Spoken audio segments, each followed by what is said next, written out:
મનીષાબેન, ભારતીય વાનગીઓની વાત કરીએ એટલે એવું લાગે કે જાણે એક મોટો સાગર છે, તો એમાંથી વીણીને ચૂંટીને કયું મોતી આજે તમે લાવ્યા છો? આજે બનાવવાના છે લઝીઝ આલુ, જે પંજાબી કેટેગરીમાં આવે છે. પંજાબી વાનગીનું શાક બનાવવાના છીએ. અચ્છા, પંજાબી કુઝીનની વાનગી શીખીએ છીએ અને એ પણ સબ્જી છે. હાજી. ઓકે, સામગ્રીમાં શું લઈએ છે? લઝીઝ આલુ છે એટલા માટે બટાકા છે, અને એના અંદર સ્ટફ કરવા માટે પનીર છે, કાજુ છે, કિશમિશ છે, અને ગ્રેવીનું સામગ્રી છે. ઓકે, અને કેટલી વારમાં બની જાય છે? 15 મિનિટમાં રેડી થઈ જશે. નામ જ લઝીઝ આલુ છે એટલે આ લઝીઝ સ્વાદિષ્ટ વાનગી શીખી લઈએ. ચોક્કસ. સૌપ્રથમ આપણે સ્ટફિંગ બનાવીએ ત્યારે ગેસ ચાલુ કરી દઈએ. આલુ લેવાના છે. આલુને લગભગ 95% બાફી લીધા છે.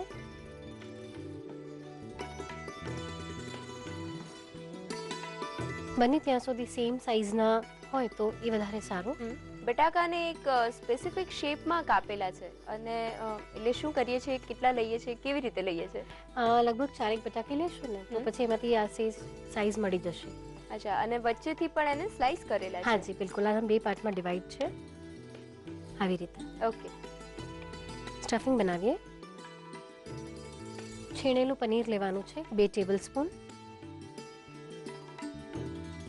એના અંદર કાજુ 1 ટેબલ સ્પૂન બારીક ચોપ કરીને લેવાના છે. 1 ટેબલ સ્પૂન કિશમિશ, મરચાં ચોપ કરીને લીધા છે, 1 ટીસ્પૂન લેશું. ચાટ મસાલો લેવાનો છે, 1/2 ટીસ્પૂન. ચાટ મસાલો નાખ્યો છે ને એટલે મીઠું થોડુંક સાચવીને નાખવાનું. બરાબર. ફુદીનો લેવાનો છે, 1 ટેબલ સ્પૂન. આ બધાને પહેલા એકદમ હળવા હાથે મિક્સ કરી લઈએ. એકદમ ફાઇન રીતે મિક્સ થઈ ગયા બાદ થોડુંક આમ હાથેથી બ્રેક કરી નાખશો. અચ્છા, જ્યારે મિક્સ કરશો ત્યારે, જેના કારણે પનીરની જે છીણ છે એ બાકીના મિશ્રણ સાથે થોડી વ્યવસ્થિત મિક્સ થઈ જાય. હાજી, થોડું મર્જ કરી દઈશું એને. 2 બટેકાની વચમાં સ્ટફિંગને ભરશું. ઓકે. બટેટાના 2 પીસ છે જેની વચ્ચે સેન્ડવિચ કરીએ છીએ. હાજી. આવી રીતે એક નંગ તૈયાર કરીએ સેન્ડવિચ ત્યારે કેટલું લઈએ છે પૂરણ? પનીરનું સ્ટફિંગ કરીબન 1 ટેબલ સ્પૂન જેટલું જશે. ઓકે. બીજા બધા બનાવી લઈએ.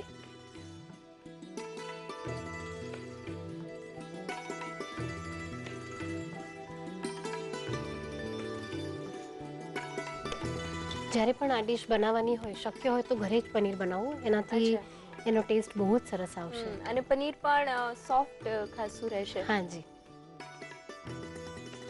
સ્ટફ થઈ ગયા બાદ સ્લરીમાં એને ડીપ કરશું, કોર્નફ્લાવરમાં રગદોળી લઈએ. ઓકે.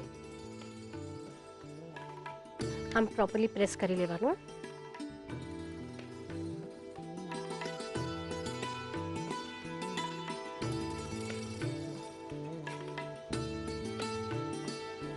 બધી બાજુથી વ્યવસ્થિત રીતે કોર્નફ્લોરમાં રગદોળીએ છીએ. હાજી.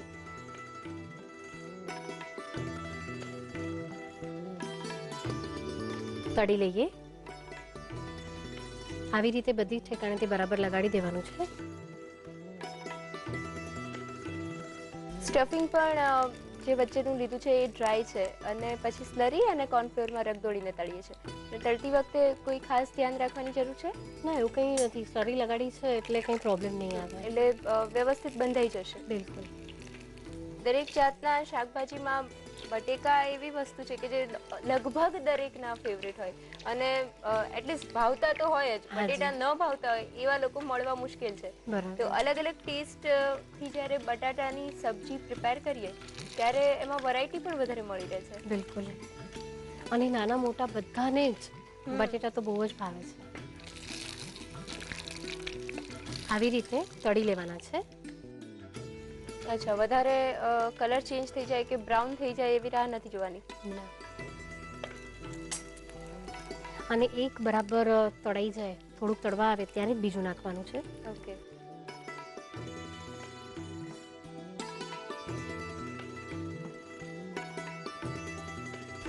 અત્યારે સ્લરીમાં ડીપ કરીને પછી કોર્નફ્લોરમાં રગદોળ્યા છે, પણ જો સ્લરી થોડી થીક લઈ લઈએ તો કોર્નફ્લોરમાં રગદોળ્યા વિના લઈ શકાય? બિલકુલ લઈ શકાય છે. સ્લરી થોડી થીક લઈને પણ કરી શકાય ઓકે. છે.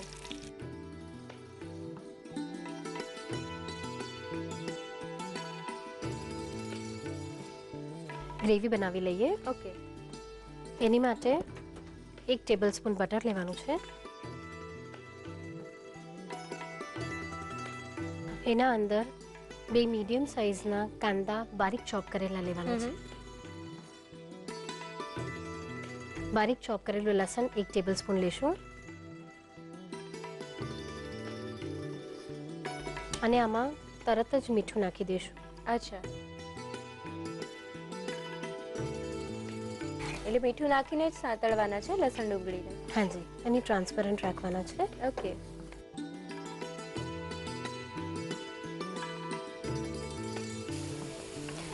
ફાઇન સોફ્ટ થઈ ગયા છે. ગેસ બંધ કરી દઈએ.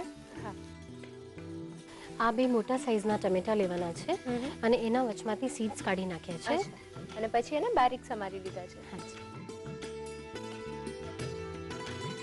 ગેસ બંધ કર્યા પછી ટમેટા એડ કરીએ છીએ? હાજી. પહેલાં બધા મસાલા કરી લઈએ.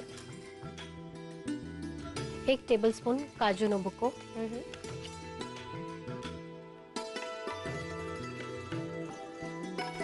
1 ટીસ્પૂન લીલા મરચાં, 1 ટેબલસ્પૂન લાલ મરચું પાવડર, 1 ટીસ્પૂન આદુ. આ તંદૂરી કલર છે, નાખવો હોય તો જ નાખજો. ચપટી Right. નહીં નાખશો તો બી ચાલશે. અને થોડુંક પાણી એડ કરશું.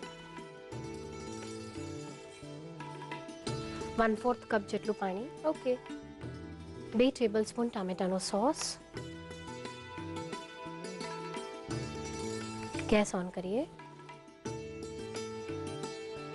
લસણ ડુંગળી સાંતળી લીધા પછી ગેસ બંધ કરીને ટમેટા અને બધા જ મસાલા એડ કરી દે છે હાજી. અને પછી ફરીથી ગેસ ચાલુ કરી છે? હાજી. થોડુંક પાણી જરૂર લાગશે તો એડ કરશું. કેવી કન્સિસ્ટન્સી જોઈએ છે? થોડીક થીક કન્સિસ્ટન્સી જોઈએ છે.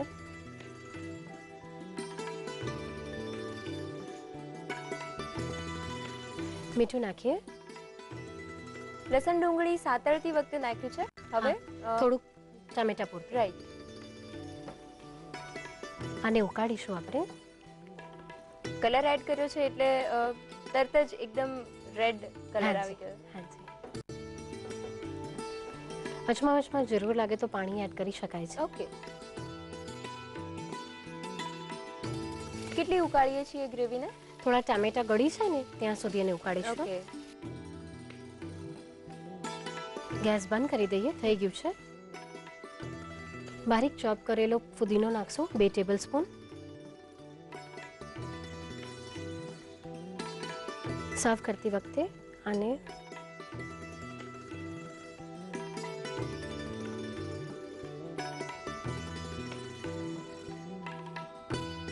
અચ્છા, હાફ કટ કરીએ છીએ. હાજી.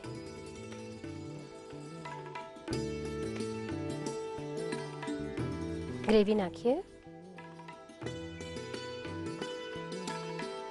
પછી જ્યાં આવી રીતે કટ કર્યો છે ને ત્યાં થોડુંક ટમેટાનો સોસ નાખીશું. ઓહ, ને ફરીથી ઉપર ગ્રેવી નાખી દઈશું.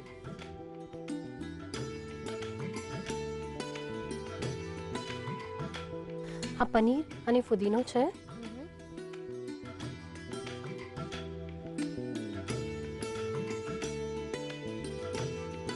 સર્વ કરીએ.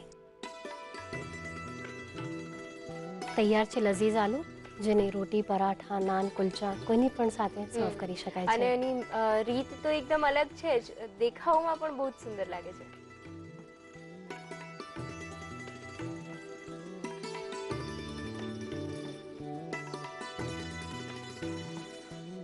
લઝીઝ આલુ બનાવવા માટે જોઈશે બાફેલા બટાકાની સ્લાઇસ 4 નંગ, સ્ટફિંગ બનાવવા માટે છીણેલું પનીર 2 ટેબલસ્પૂન, ઝીણા સમારેલા કાજુ 1 ટેબલસ્પૂન, કિશમિશ 1 ટેબલસ્પૂન, સમારેલા લીલા મરચા 1 ટીસ્પૂન, ચાટ મસાલો અડધો ટીસ્પૂન, મીઠું સ્વાદ મુજબ, સમારેલો ફુદીનો 1 tablespoon, cornflour slurry 1 cup, cornflour 1 cup, તેલ તળવા માટે ગ્રેવી બનાવવા માટે બટર 1 ટેબલસ્પૂન, ઝીણી સમારેલી ડુંગળી 2 નંગ, ઝીણું સમારેલું લસણ 1 ટેબલસ્પૂન, મીઠું સ્વાદ મુજબ, ઝીણા સમારેલા ટામેટા 2 નંગ, કાજુનો પાવડર 1 ટેબલસ્પૂન, ઝીણી સમારેલા લીલા મરચા 1 ટીસ્પૂન, લાલ મરચું પાવડર 1 ટેબલસ્પૂન, આદુની paste 1 teaspoon, tandoori food colour ચપટી, પાણી 5 કપ, ટોમેટો સોસ 2 થી 3 ટેબલસ્પૂન, ઝીણો સમારેલો ફુદીનો 2 ટેબલસ્પૂન, ગાર્નિશિંગ માટે પનીર અને ફુદીનો.